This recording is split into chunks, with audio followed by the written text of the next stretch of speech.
Ikaw na, tol. Nang natapos maligo si Jason, pinuntahan agad siya ni Melay para pangaralan. Kung ayaw mo sundin ang rules and regulations kayo, lumabas ka, paano ka ilalab na ng mga kasama natin kung ganyan ka parate?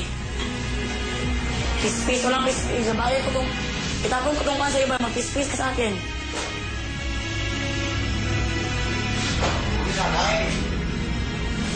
Kasalanan ko. Tol, sorry tol.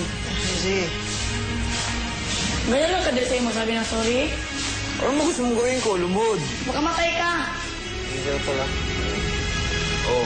Hindi ko na ulitin. Hindi ko na ulitin tol. Okay, alam mo tol. Basta ikaw tol. Tulog si Parang Dids. Tulog din, mamaya na lang. Saka ikaw, pasensya din na ako. Nagpasensya na ako sa'yo. Alcohol. May alcohol. Si Melay di na mapigilang maiyak sa inis. Nahihirapan na ako sa'yo ba? Bahala ka dyan, ayoko sa'yo. Bahala na, basta mag... Pasensya na nga, pasensya na. Aray ko. O sige, hindi kita bibitawan. Pag hindi mo pinatawad. Ano? Sabihin mo.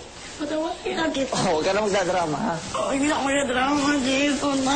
Grabe ka. Ako lagi ko kayo gusto. Tutulog. Oh.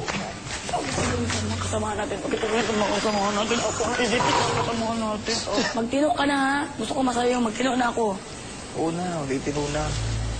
Magtino na ako, sabihin mo sa harapan ko. Tino na ako.